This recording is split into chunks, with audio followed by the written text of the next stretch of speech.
En ce qui me concerne, moi, Baxing, peu de temps après ma nouvelle naissance, j'entendis Dieu me parler au sujet de son service. Mais son appel ne devint clair pour moi que 2 ans plus tard. Un mois après ma conversion, je me rendis à une réunion. Personne de ce lieu ne me connaissait. Après la rencontre, je me tins à l'extérieur de l'édifice en parfait étranger. Un grand monsieur s'approcha de moi et me demanda pourquoi n'allez-vous pas en Inde y prêcher l'évangile. Je lui répondis, monsieur, je suis ingénieur. J'ai consacré de nombreuses années à des études d'ingénieur.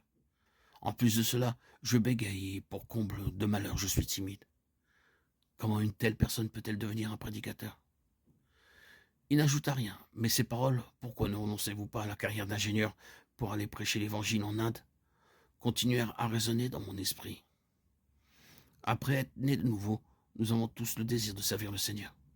Il est bon d'avoir un tel désir, mais nous devons prier de façon précise. Seigneur, que ton appel soit clair pour moi. Bien que je connaisse mes limitations, mes faiblesses, mes manquements et mes handicaps de toutes sortes, cependant je sais que tu as un plan pour moi. Veuille me faire savoir ce que tu attends de moi. Il faut que nous ayons un ardent désir de connaître le plan de Dieu pour nous.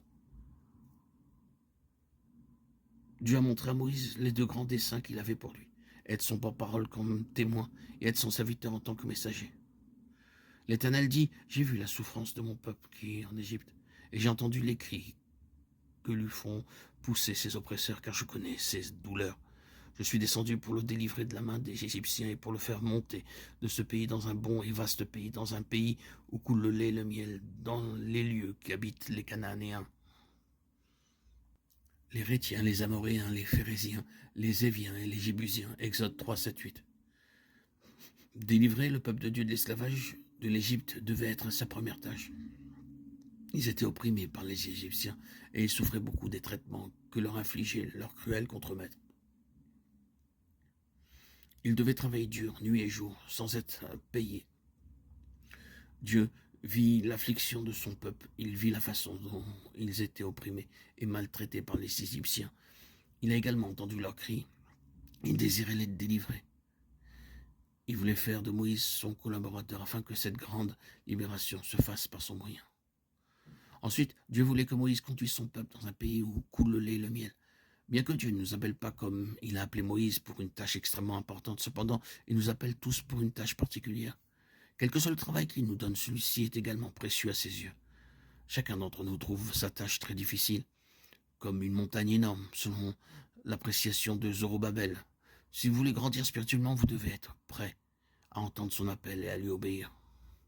Nous devrions prier, ô Seigneur, montre-moi la façon dont je peux te servir, t'obéir et être de quelque utilité.